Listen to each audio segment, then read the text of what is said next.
Good Morning San Antonio starts right now. Good morning, San Antonio. It is 6 o'clock on your Sunday, and I am RJ stepping in for Sarah Costa. Yeah, the honorary Sarah this morning. The honorary Sarah this morning. Sarah taking the morning off today. But we still have one part of the dynamic duo here. There we go. It is good to have you here, yes, RJ. always, yeah. You know, we're desk neighbors, yes, so we get to hang out right here. Next and then to each other in the KSAT newsroom, and right. so we get to sit on the desk together. Yes, absolutely. Now, here's the thing. Did you get outside yesterday? Oh, yeah, definitely did. Felt it. Felt the heat. Yeah. A lot of people were coming up to me and be like, what's the deal? Why does it feel like July in the middle of May? Well, we get these heat waves, these early heat waves sometimes, and it's going to continue today, RJ. So I would say if you got any housework to do, RJ, do it early. I did go on a quick morning run yesterday and still felt pretty good. There you go. But yeah, definitely felt it as we got into the afternoon. You're going to go for another half marathon right after the show,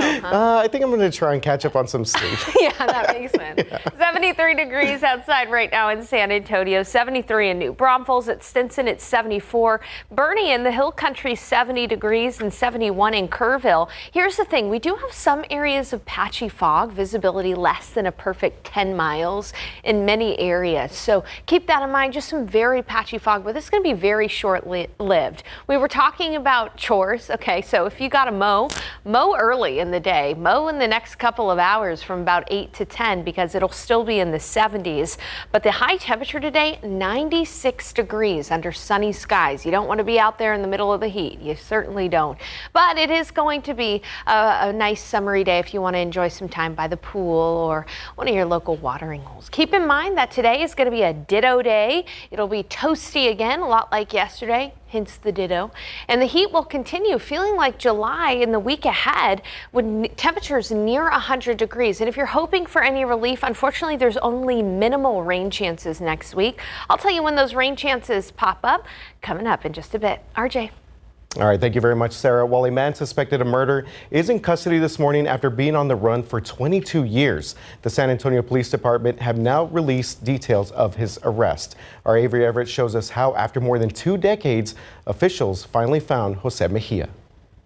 A suspected criminal caught after 22 years. This photo shows Jose Mejia. On Saturday, the San Antonio Police Department released details of his arrest, revealing he allegedly shot and killed a man, and he has been free to live his life for more than 2 decades. So let's go back to the start of this case. It happened on April 26 of 2002. 3 people, including a 6-year-old child, were shot after a drug exchange. We know one of those men died due to his injuries, and his name was Leroy Campos. SAPD says multiple people identified Mejia as the shooter back when this murder first happened. On Saturday, police said this was never a cold case. The department says a warrant was out for Mejia's arrest. They just had to track him down. For 22 years, SAPD says this man was on the run. But back in March of this year, the Lone Star Fugitive Task Force with the U.S. Marshals Service took over this case, and the arrest warrants out for Mejia. So how was Mejia finally caught? Well, at the beginning of May, SAPD says U.S. Marshals started working with Mexican authorities. During an investigation, information came out that he was residing in Mexico. He was found, then arrested, and then transferred into U.S. custody. SAPD says he was then transferred here into San Antonio and taken into custody at the Bexar County Sheriff's Office. SAPD says the mother of Leroy Campos was overjoyed hearing that the man who is suspected of killing her son was finally caught, because now, even after 22 years, her family can begin to find closure. Avery Everett, KSAT 12 News. Well, a family found out just how good their neighbors are when they jumped into action to help them escape a house fire. The fire broke out around 2 o'clock yesterday afternoon on Town Gate, which is off Callahan Road on the northwest side. Firefighters say that it took about 20 minutes to get the fire under control. Neighbors alerted the family about the fire and helped get them out safely. Unfortunately, one family pet did die. The cause of the fire is being investigated. Former President Donald Trump is urging gun owners here in Texas to vote in the upcoming 2024 election. He addressed thousands of members of the National Rifle Association in Dallas last night. Trump pledged to continue to defend the Second Amendment and called himself the best friend gun owners have ever had in the White House. The United States faces a record number of deaths due to mass shootings. Last year ended with 42 mass killings and 217 deaths, making it one of the deadliest years on record. And this morning, a major highway in Idaho is back open after a horrific crash. The crash killed 6 people yesterday. Just check out this video here, and injured 10 others. Police say that a pickup truck hit a van with 15 people inside. The driver of the van and 5 passengers died in this crash. Paramedics took 9 other passengers and the driver of a pickup truck to the hospital for treatment. Part of the highway was closed for 6.5 hours after the crash. And now to Houston, where more than 300,000 people are still without power this morning after powerful storms rolled through last Thursday. As ABC's Derek Dennis reports, the weather is now being blamed for at least 7 deaths so far. The National Weather Service now says the storm that struck the Houston area late Thursday was a derecho, packing wind gusts as high as 100 miles per hour. The severe weather causing several deaths. A lightning strike killed an 85-year-old woman in her trailer. And 31-year-old Kristen Martinez, a mother of 4, died while moving her SUV. When she ran out, the tree snapped, and she thought she was safer in the truck, so she went in the truck, from what I know, and that's when the tree fell. Hundreds of thousands losing power. Officials say it will be a while before electricity is fully restored. The next few weeks are going to be hard for some folks in our community. They're going to be uncomfortable, but we've been through this. Houston's independent school district working through the weekend to repair dozens of campuses damaged by the storm. The goal is to try to get every school ready by Monday if the power comes on so kids can go to school. And more severe weather is expected. We've also got our eye on the state of Wisconsin, where just recently a severe thunderstorm watch was issued. But we are monitoring the situation in the south. The east coast of Florida could see thunderstorms tomorrow afternoon. We see an elevated risk for severe weather in places like central Kansas, where they could see tornadoes tomorrow afternoon into tomorrow evening. Meanwhile, record heat is forecast to settle in across the south and central U.S. into early next week. Temperatures could reach into the 90s in Houston, where many residents are still without power. And a heat advisory is in effect in South Florida, with heat indexes ranging from 105 to 110 degrees.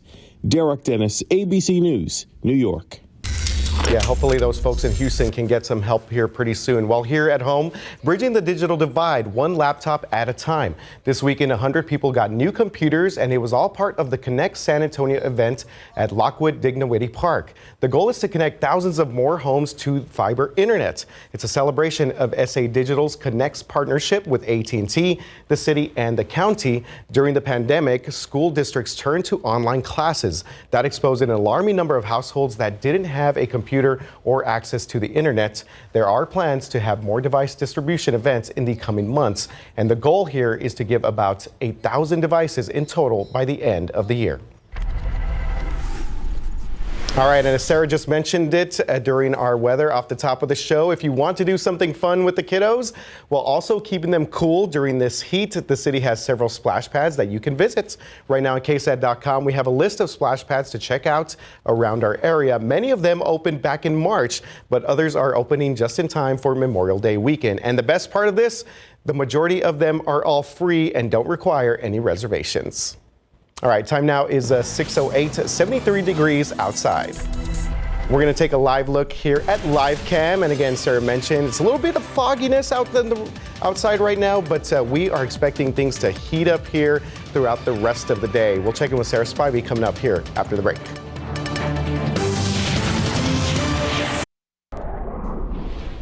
All right, Sarah, we mentioned it yesterday. If you were out and about, you definitely felt the heat out there. Oh, for sure. Oh, my goodness. And like the heat index kind of made it a little bit worse. But I did hear from a lot of my friends that they did enjoy some time by the pool and nice, stuff. Which yes. Was, you know, pool weather, I like it. The heat has good way to cool down. The heat has its perks. Yeah. I just think we're all thinking about, you know, the summer. Like how hot is this summer going to be, especially compared to last summer, which was our hottest summer on record. Yeah. So coming up in the next 30 minutes, I'm going to talk about our average first 100-degree day. Oh my God. Okay, but I want to get you through. Talking about 100-degree days. I want to okay. get you through your forecast first. Okay, so it's 73 degrees outside right now. Humidity, 90% humidity. Visibility down to 7 miles. So we do have some areas of patchy fog out there. And then as we look at temperatures, 70 in Boerne, 73 in Seguin, 75 in Floresville. Good morning in Hondo, where it's 73, 70 in Uvalde, and 71 in Kerrville. So this is the cool part of the day, even though it doesn't feel that cool because Dew points are right next to the temperatures. This is a look at the dew points around the area. Tropical air mass in place around San Antonio. It's going to feel humid not only all day today, but if you're hoping for some relief from the humidity, it's not in the forecast. Here's a look at your humidity forecast over the next several days, and it is going to stay firmly in the muggy or tropical category. So get used to the humidity, unfortunately, through the next several days. Looking at your KSAT 12-hour forecast, mostly cloudy out there right now, but very quickly we're going to see some sun. 80 by 10, and then by noon it should be 87 and mostly sunny. So quickly seeing those skies clear.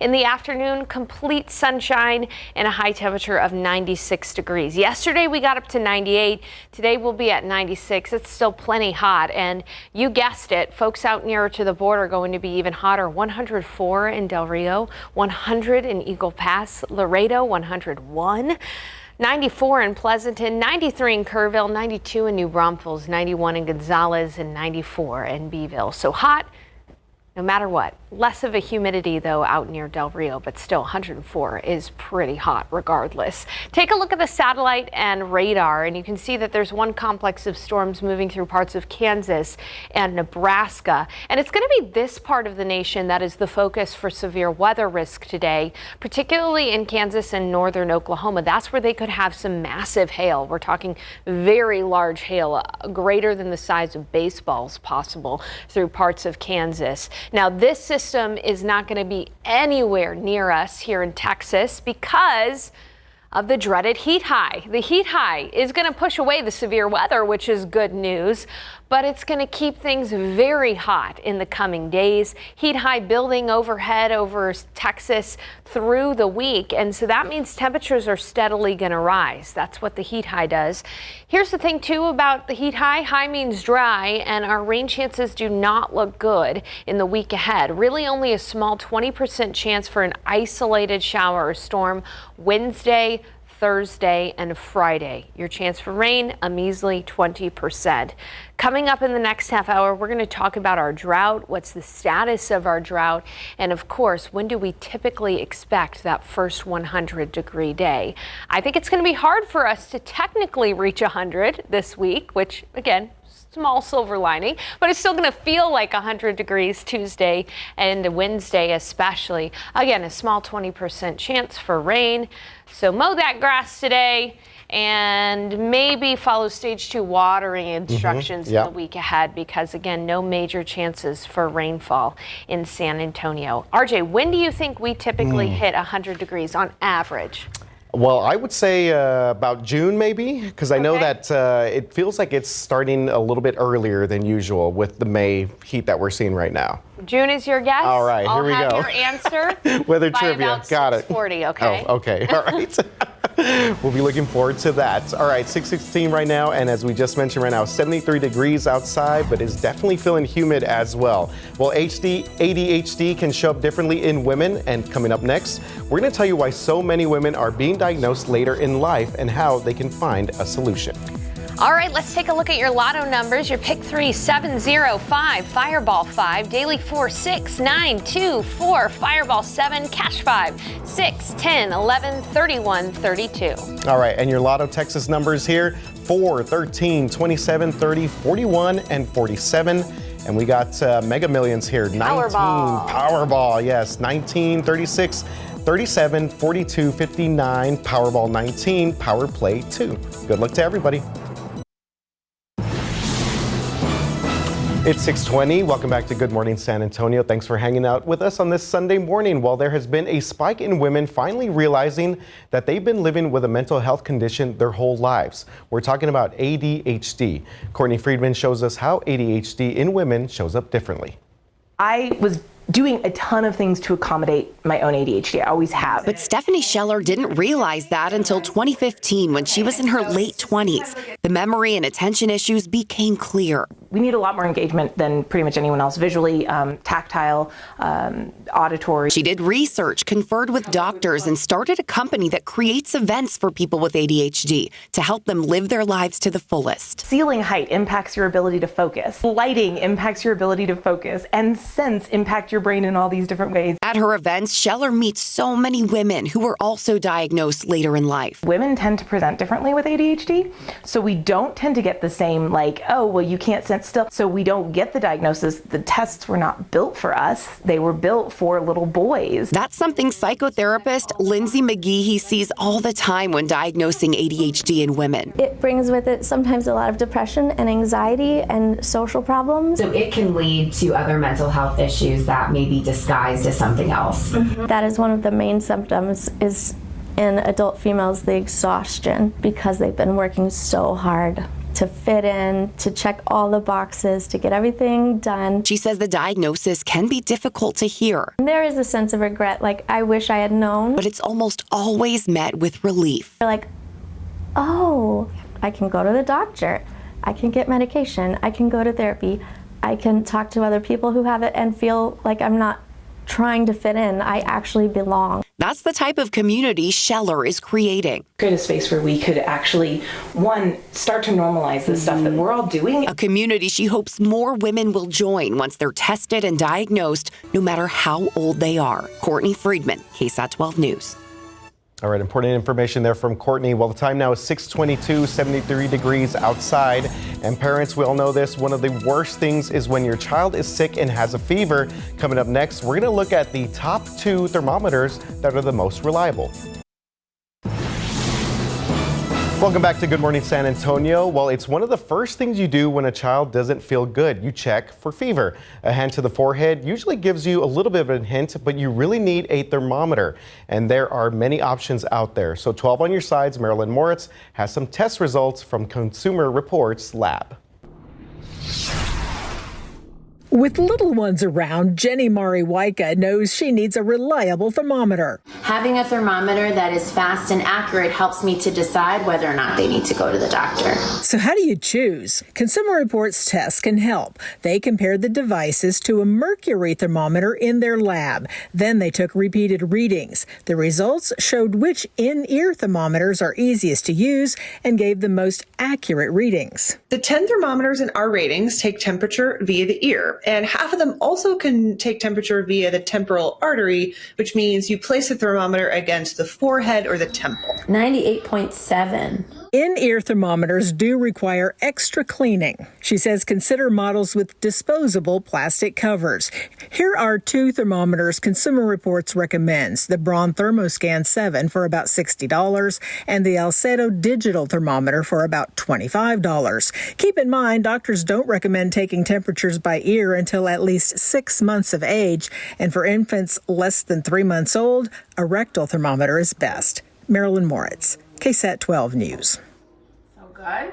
All right, time now is 6:27, 73 degrees outside. Well, San Antonio ISD is expected to vote on its final 2024-25 budget very soon. And up next, we'll tell you why the school district is warning its board will face some, quote, tough decisions during the upcoming year.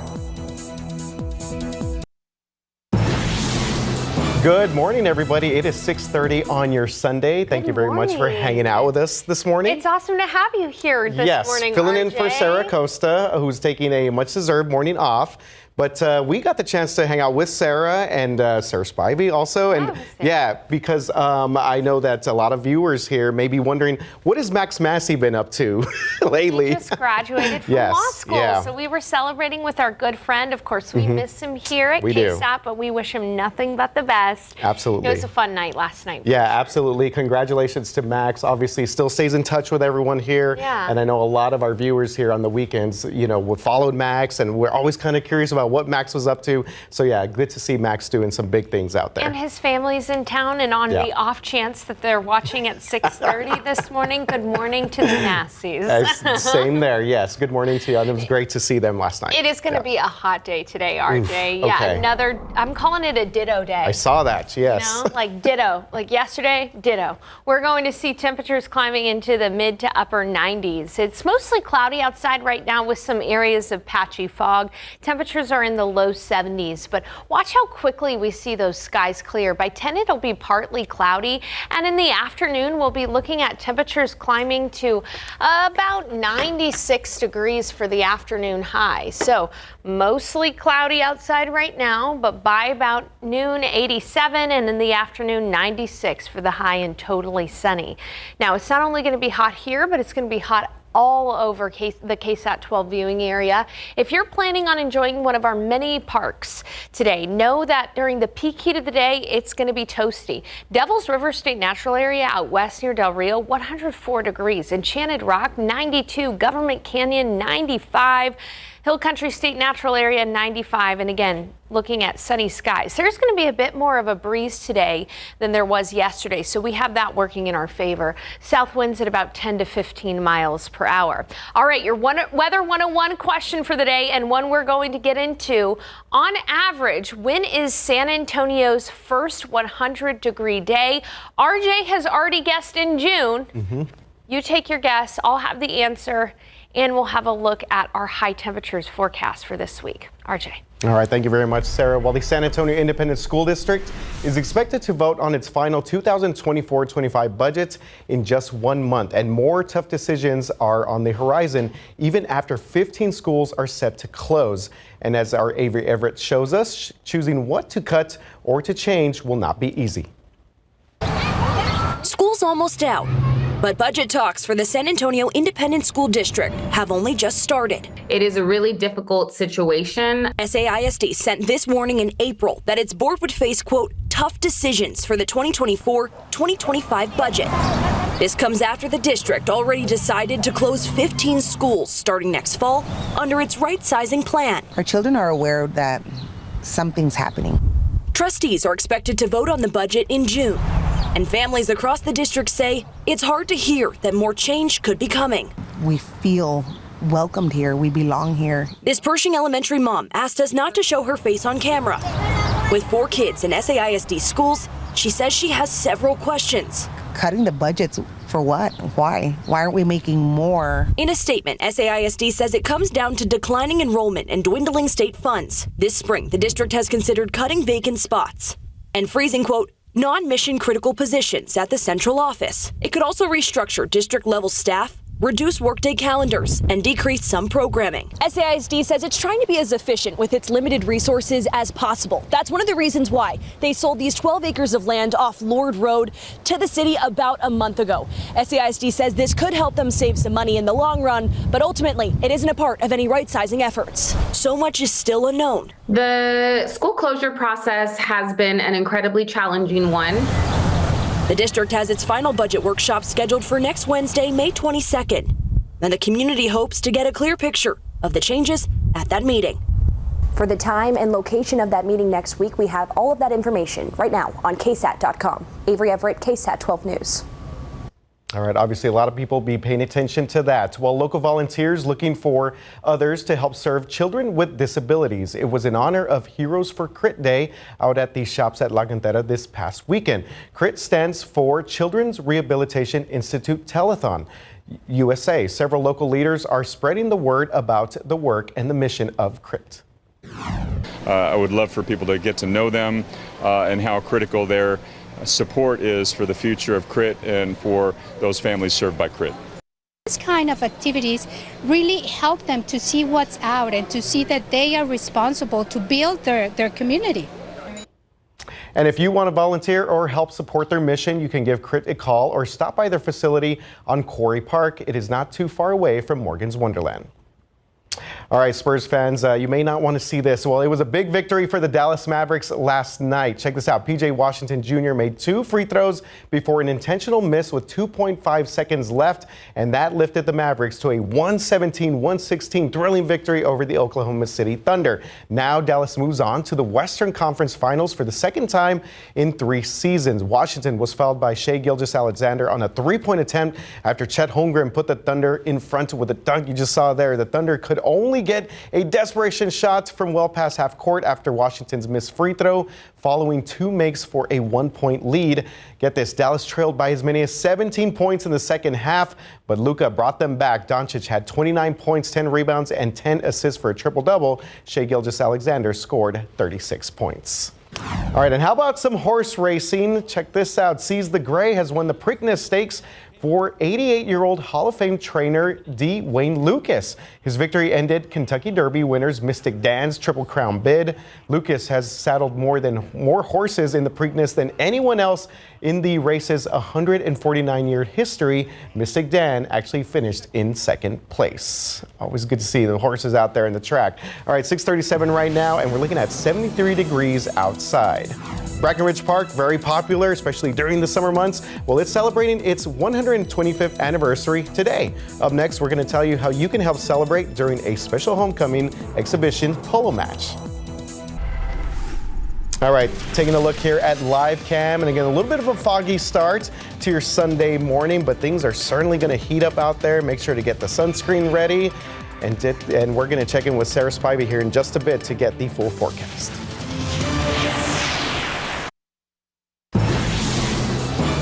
Welcome back to Good Morning San Antonio. Well, one of the most iconic parks in South Texas is celebrating a big birthday right there. You see it's celebrating its birthday today. It's Brackenridge Park's 125th anniversary, and they're inviting you to celebrate with them at a homecoming exhibition polo match. SA Live's Jen Tobias Strusky went to hang out with our resident polo expert. You may have heard this in the past, Ursula Perry, ahead of the big match.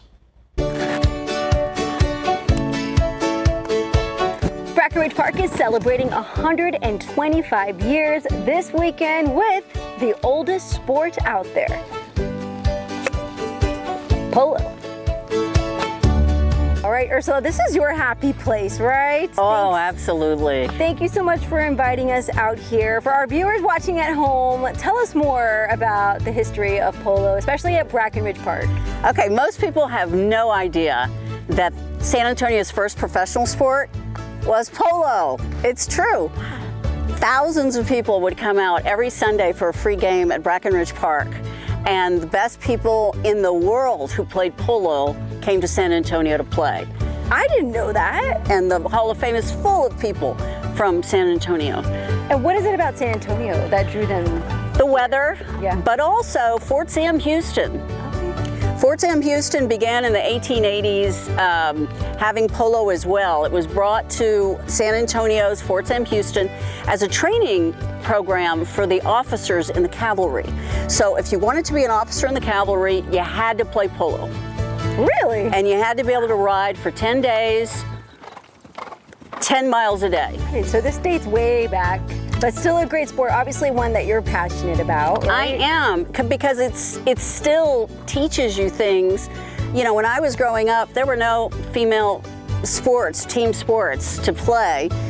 This is the only professional team sport that's co-ed.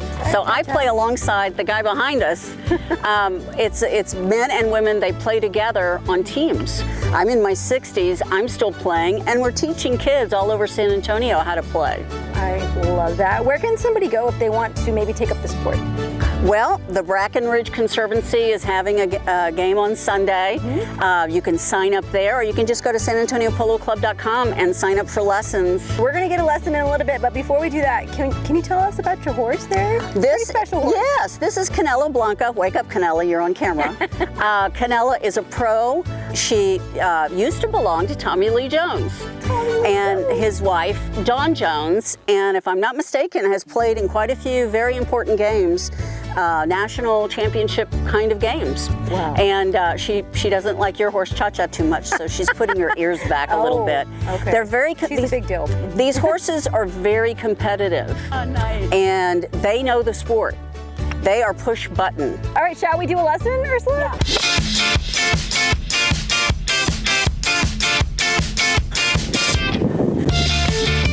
Okay, offside shot. This is near side shot. Okay, and this is called back shot. Again. Okay, keep on going. Okay, Stay in front of the side, okay? Stand up. Take it away. Now. Hey! Now. Yeah! Yeah!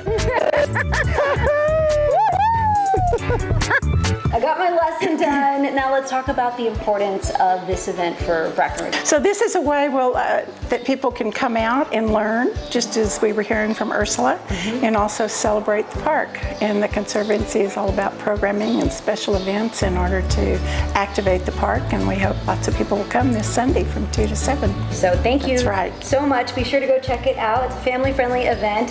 Thank you to Ursula for showing me some of her skills, and Carlos. And for more information, you can head to our website, SALive.com. Click the As Seen on SA Live tab or scan that QR code on your screen. Go practice some more. Way to go, All right. Jen. Yeah, and if you want to head out to Brackenridge Park to celebrate 125 years, that celebration is today from 2 to 7 p.m. at First Tee, and that's at 915 East Mulberry Avenue. It's going to be hot. Ursula was definitely in her element there. Yes, she was. But you said Jen looked good. Jen looked great. She did good. I was worried about her leaning over on the horse a little bit, but she did great. So, RJ, pop quiz. Did we hit 100 degrees yesterday?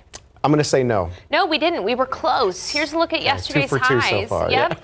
We got up to 98 degrees in San Antonio. So we were close. Did feel it. I mean, Definitely what's the difference between 98 and 100? You can't really feel too much of it. Yeah. No, you definitely felt it outside. Yeah, especially in the early part of the afternoon. I was like, whoa, no, summer is here. Look at Del Rio, RJ. Yeah. 107, 104 in Laredo, 106 in Carrizo Springs. So folks out west hit 100. They've already hit 100 today, this year rather. They will hit 100 again today. Now, in San Antonio, when is our first 100-degree day on average? Well, looking at the 30-year average, it's June 26th, so late June. So RJ was right. He guessed June. Last year, we hit our first 100-degree day on June 16th.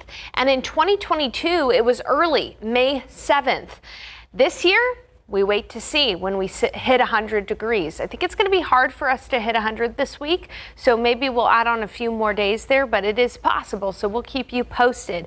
Now, I put 2023 and 2022 on here just to show you it doesn't matter when you first hit 100 degrees. You can still see a lot of 100-degree days. I mean, last year, we hit 100 degrees for the first time in mid-June, and we saw 75 100-degree days last year, the most 100-degree days in San Antonio's record. 2022 in third place with 58 100-degree days. Notice that in just the last 20 years or so, we have seen the top 5 100-degree day years.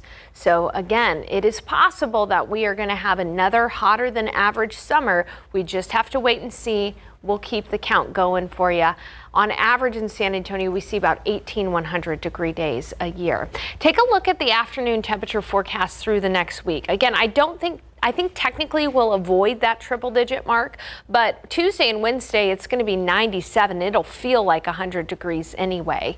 We will keep you posted. Heat high settling in overhead, and that's why we have this early season heat wave. Outside right now, you can see it's cloudy, but we'll quickly see a few peaks of sunshine here, and then by the afternoon, totally sunny. 74 in San Antonio. Good morning, Castroville. It's 74 degrees. 73 in New Braunfels. 77 already in Pleasanton.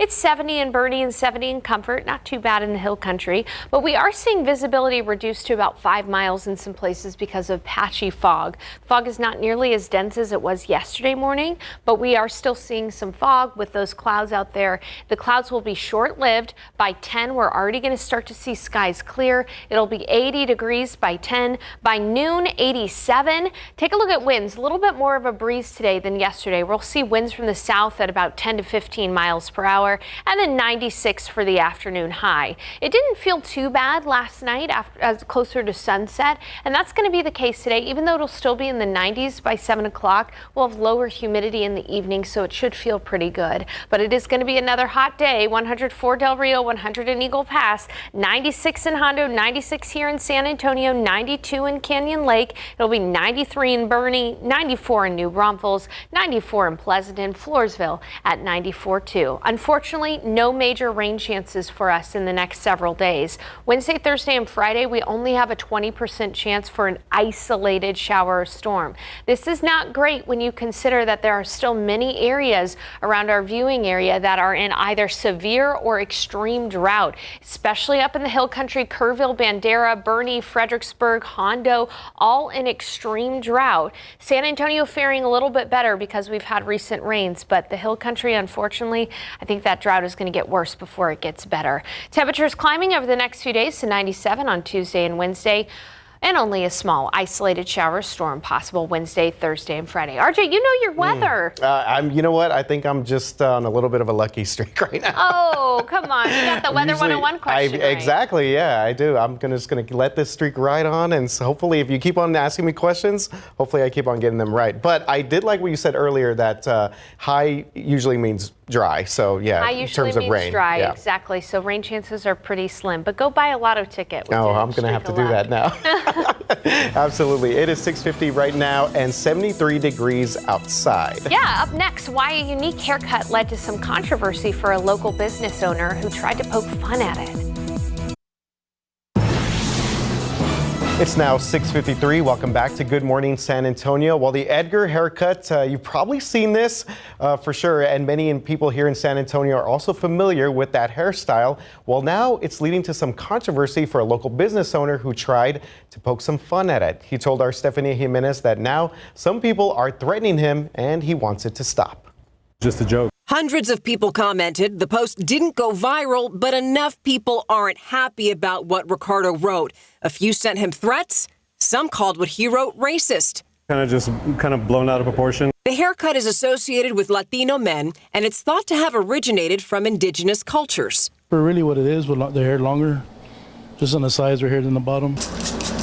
This barber is with Jefito's Cuts on the west side and says younger clients ask for it all the time. It's just a haircut to me. I mean, it's just something that everybody's been doing right now. Like 20-year-old Javier Garcia, who says he likes the way it looks, but also says people associate the hairstyle with crime. I don't know. I guess people ruined the haircut. And that brings us back to Ricardo. He wants people to know the post was never meant to be taken seriously.